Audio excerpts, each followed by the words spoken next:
आपका गणपति क्लासेस में स्वागत करता हूं। आज हम रीजनिंग के एक इंटरेस्टिंग टॉपिक को पढ़ने जा रहे हैं जिसका नाम है कैलेंडर। इस टॉपिक को शुरू करने से पहले अगर आपने चैनल को सब्सक्राइब नहीं किया है तो चैनल को सब्सक्राइब कर दीजिए, बेल आइकन को भी दबा दीजिए और अगर वीडियो पसंद आए तो वीडियो को भी लाइक कर दीजिए। तो अब हम आज का हमारा टॉपिक शुरू करते हैं जिसका नाम है कैलेंडर। कैलेंडर की हिस्ट्री के बारे में जानते हैं। जो हमारा मॉडर्न डे कैलेंडर है उसके जनक कौन थे? उसके जनक थे प्रोप ग्रेगोरियन और इस कैलेंडर को कहा जाता है ग्रेगोरियन कैलेंडर। अब ये कैलेंडर के कुछ बेसिक कॉन्सेप्ट हैं जिनको आप जानते ही होंगे। जैसे एक वीक के अंदर कितने दिन होते हैं? एक वीक के अंदर 7 डेज होते हैं, मतलब 7 दिन होते हैं। एक हफ्ते के अंदर 7 दिन होते हैं। एक नॉर्मल ईयर मतलब जिसे हम ऑर्डिनरी ईयर कहते हैं उसके अंदर 365 डेज होते हैं। उसके अलावा एक नॉर्मल ईयर के अंदर 52 वीक और 1 दिन होता है। इसे निकालने के लिए हम करते हैं 365 को डिवाइड करते हैं 7 से, तो ये आता है 52 और ये हो जाता है 364 और ये 1 बचता है। ये 1 डे हो गया और 52 वीक हो गए। और इसके बाद में आता है लीप ईयर। एक लीप ईयर के अंदर 366 डेज होते हैं। 366 मतलब 1 दिन बच जाता, 1 दिन ज्यादा हो जाता है। और एक लीप ईयर के अंदर 52 वीक और 2 डेज होते हैं, मतलब 1 दिन यहाँ पे बढ़ जाता है। तो इसे अगर हम 366 करेंगे तो यहाँ पे शेषफल 2 बच जाएगा, मतलब 2 दिन हो जाते हैं। इसके अलावा एक जो जीके का क्वेश्चन है कि first day of first calendar क्या था? वो था मंडे। अब जो ग्रेगोरियन कैलेंडर है उसने क्या किया था कि उसने ये लीप ईयर कैसे निकाला कि हर 4 साल बाद जो 366 दिन कैसे होते हैं एक साल के अंदर। तो उसने बताया कि हमारे जो ब्रह्मांड है उसके अंदर पृथ्वी सूर्य के चक्कर लगाती है और अपने अक्ष पर भी घूमती है और उसके साथ साथ सूर्य के चारों तरफ चक्कर लगाती है।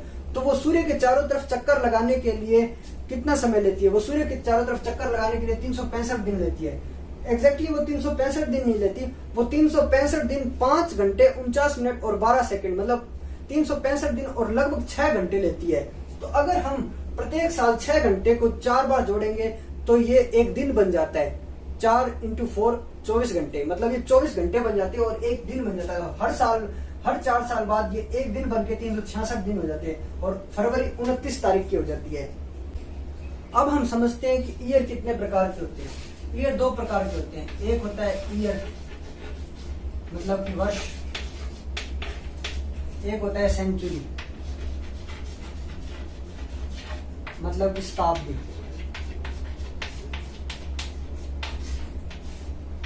ये समझिएगा, जैसे हम यहाँ पे ले लेते हैं 1825। ईयर के अंदर भी 2 तरह के ईयर होते हैं। एक होता है नॉर्मल ईयर और एक होता है लीप ईयर।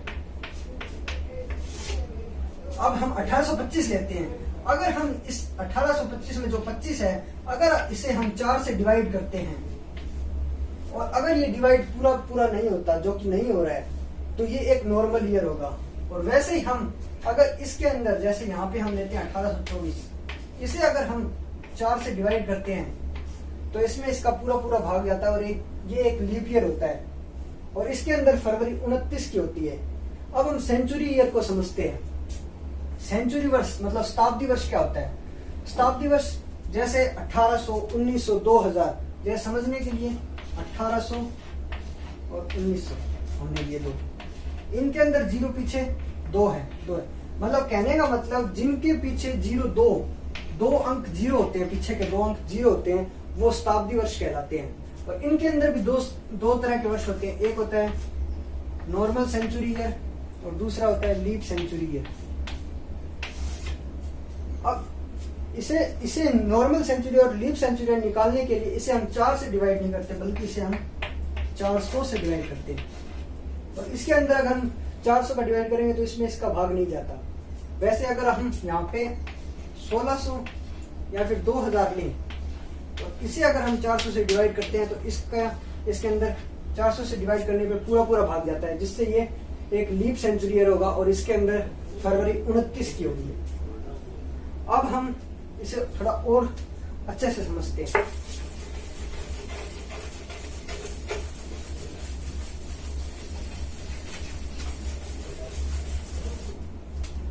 जैसे आप कहेंगे कि 1801 लीप ईयर होना चाहिए, लीप वर्ष होना चाहिए, अधिवर्ष होना चाहिए। क्यों? क्योंकि इसके अंदर 4 का भाग जाता है।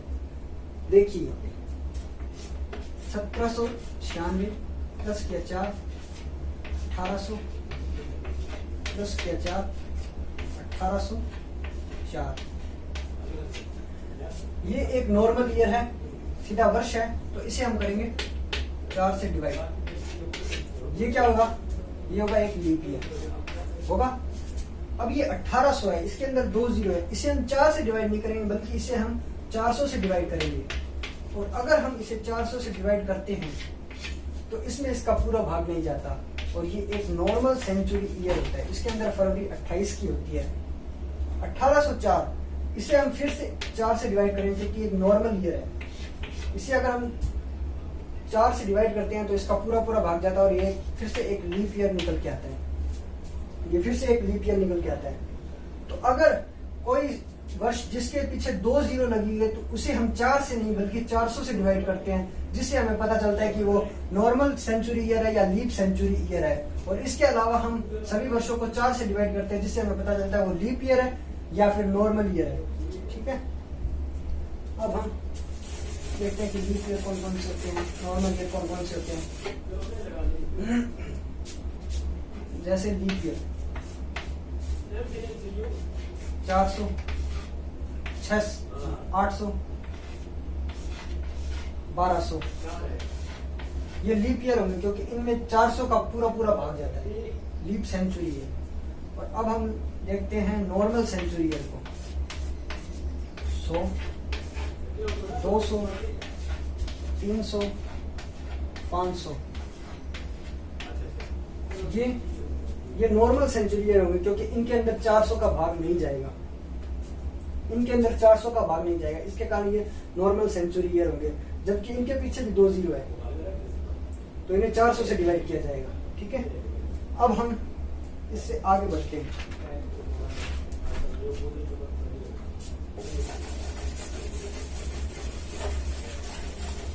अब आपसे पूछा जाता है 100 साल के अंदर, 100 ईयर्स के अंदर 29 फरवरी या फिर एक लीप ईयर कितनी बार आता है? 100 साल के अंदर एक लीप ईयर कितनी बार आता है, आपसे ये पूछा जाता है। तो कितनी बार आता है? 100 साल के अंदर आता है 24 बार एक लीप ईयर। और ये पूछा जाता है फिर कि 400 वर्ष में, 400 ईयर में 29 फरवरी या फिर एक लीप ईयर कितनी बार आता है? तो ये आता है 97 बार। कैसे? आप कहेंगे कि 100 साल में अगर हम देखें तो वो 25 बार होना चाहिए, लेकिन फिर वो 100 साल में 24 बार कैसे होता है? तो इसे हम समझते हैं यहाँ पे। जैसे इसे हम ऐसे समझते हैं, हम मानते हैं 1 से 99 ईयर, 1 to 99 ईयर, 100वें साल में एक बार छोड़ देते हैं। अब अगर हम इसके अंदर देखते हैं तो इसके अंदर 24 लीप ईयर निकल के आएंगे। अब देख लीजिए, अगर हम इसे देखेंगे तो इसके अंदर 24 लीप ईयर निकल के आएंगे, और इसके अंदर जो 25वां लीप ईयर वो 100 साल है, वो एक 25वां लीप ईयर होना चाहिए। लेकिन हमें पता है कि जो 100 होता है उसे हम 400 से डिवाइड करेंगे तो वो एक लीप ईयर नहीं होगा, वो एक नॉर्मल सेंचुरी ईयर होगा। जैसे हम इसे और अच्छे से समझते हैं, 1 से 99 तक की जो ईयर है उसे हम डिवाइड करते हैं 4 से। अगर हम इसे डिवाइड करते हैं 4 से तो डिवाइड करने पे ये आता है 24 लीप ईयर ही निकल के आते हैं। जो 100वां साल होता है उसे हम 4 से डिवाइड नहीं करेंगे, उसे हम 400 से डिवाइड करेंगे। और अगर हम इसे 400 से डिवाइड करते हैं तो ये एक लीप ईयर नहीं होता, जिससे इसकी संख्या 24 होती है, जिससे 100 साल के अंदर लीप ईयर की संख्या 24 होती है। वैसे ही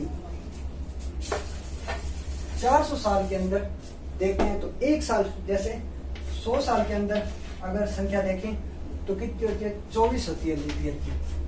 फिर 200 साल मतलब 1 से 100, फिर 101 से 200 के बीच में लीप ईयर की संख्या 24 होगी। फिर 201 से 300 के बीच में लीप ईयर की संख्या 24 होगी। लेकिन फिर 301 से 400 के बीच लीप ईयर की संख्या 25 होगी, क्योंकि इससे अगर हम 400 से डिवाइड करेंगे तो इसमें पूरा पूरा भाग जाता है और जिससे एक वर्ष यहाँ पे बढ़ जाता है लीप ईयर का। इसे टोटल करते हैं तो इसका टोटल आता है 97। मतलब 400 वर्ष के अंदर लीप ईयर की संख्या 97 होती है। अब इसके अलावा एक और क्वेश्चन पूछा जाता है, वो क्या पूछा जाता है? अब पूछा जाता है कि 100 साल के अंदर, 100 ईयर के अंदर, 100 ईयर के अंदर 29 फरवरी नहीं बल्कि 29 डेट, 29 तारीख कितनी बार आती है? कितनी बार आती है? तो इसका जवाब है 1124 बार। और वैसे ही पूछा जाता है 400 ईयर, 400 वर्ष के अंदर 29 तारीख कितनी बार आती है? तो इसे देखते हैं, इसमें आता है 4497 बार, 4497 इसका आंसर है। अब इसे कैसे करेंगे, इसे भी हम देख लेते हैं। 100 ईयर्स के अंदर हम जानते हैं 24 लीप ईयर होते हैं, तो इसका मतलब 76, मतलब 76 नॉर्मल ईयर होंगे। अगर 100 साल के अंदर 24 लीप ईयर हैं और 76 नॉर्मल ईयर हैं, तो हम एक बात और जानते हैं कि प्रत्येक एक साल में फरवरी कितनी बार आती है? नॉर्मल ईयर के अंदर, नॉर्मल ईयर के अंदर फरवरी आती है 11 बार, क्योंकि 29 तारीख 11 बार आती है। हाँ, माफ कीजिए, 29 तारीख 11 बार आती है नॉर्मल ईयर के अंदर। और जो लीप ईयर होता है उसके अंदर फरवरी आती है 12 बार। ठीक है, तो हम इस 24 को इंटू करेंगे 11 से, तो ये होगा 280। और जो 76 है इसे हम 76 है, इसे हम करेंगे 12 से, तो ये आएगा 836। अगर हम इसे जोड़ते हैं, प्लस करते हैं, तो इसका टोटल आता है 1124। इससे पता चलता है कि 100 साल के अंदर 1124 29 तारीख होती है, ना कि फरवरी। 29 तारीख पूछा गया यहाँ पे। ठीक है, इसी तरह हम देखते हैं 400 ईयर्स के अंदर। अब हम 400 ईयर्स के अंदर देखते हैं, तो 400 में हमने देखा 97 होते हैं लीप ईयर और 303 नॉर्मल ईयर। तो इसे भी हम 11 से करेंगे और इसे हम 12 से करेंगे। इसे अगर हम 11 से करते हैं तो ये आता है 1164। और अगर हम इसे 12 से करते हैं तो ये आता है 3333। अगर इसे हम टोटल करते हैं तो ये आता है 4497 इसका आंसर आता है। तो इससे पता चलता है कि 400 ईयर्स, 400 वर्ष के अंदर जो 29 तारीख है वो 4497, मतलब 4497 बार आती है। अब हम एक क्वेश्चन करते हैं जो पूछा भी जाता है कि अगर किसी साल के पहले दिन, फर्स्ट डे अगर मंडे है, तो इसका लास्ट डे क्या होगा? लास्ट डे क्या होगा? मंडे होगा। कैसे हो, देखते हैं। हम देखते हैं, जैसे 1 तारीख को मंडे है, 7 तारीख को क्या होगा? संडे होगा। ये क्या हो गया? एक वीक हो गया। अब हम देखते हैं 8 तारीख को क्या है और 14 तारीख को क्या है। 8 तारीख होगा मंडे, इसका मतलब 14 तारीख को होगा संडे, ये दूसरा वीक हो गया। इसी तरह हम चलते हैं 52 वीक पे, तो यहाँ पे होगा मंडे और यहाँ पे होगा संडे। अब इसमें एक बात देखिए कि एक साल के अंदर, एक नॉर्मल ईयर के अंदर 52 वीक होते हैं और एक दिन होता है। तो 52 वीक हम पहुंच गए, तो इसके आगे एक दिन होता है, वो कौन सा दिन होगा? वो होगा मंडे। ठीक है, सिंपल सी बात है, वो होगा मंडे, अगला दिन होगा मंडे। अब इसी तरह पूछा जाता है कि एक अगर कोई लीप ईयर अगर मंडे को शुरू होता है तो उसका जो आखिरी दिन होता है वो ट्यूसडे होता है। वो कैसे होता है कि यहाँ पे फिर 366 दिन होते हैं, तो इसके अंदर 2 दिन हो जाते हैं यहाँ पे। तो यहाँ पे अगर हम 2 दिन करते हैं तो पहले आता है मंडे, फिर आता है ट्यूसडे, मतलब मंगलवार इसका आंसर हो जाता है। अब इसके आगे हम अगले वीडियो में और भी क्वेश्चंस करेंगे, इसके कैलेंडर के क्वेश्चंस भी करेंगे, और 2 वीडियो कैलेंडर के क्वेश्चंस के आ चुके हैं इस चैनल पे, आप उन्हें भी देख लीजिएगा। अगर आपने चैनल को सब्सक्राइब नहीं किया तो चैनल को सब्सक्राइब कर लीजिएगा, और वीडियो पसंद आए तो वीडियो को लाइक कर दीजिएगा, शेयर कर दीजिएगा। अब मिलेंगे हम अगले वीडियो में।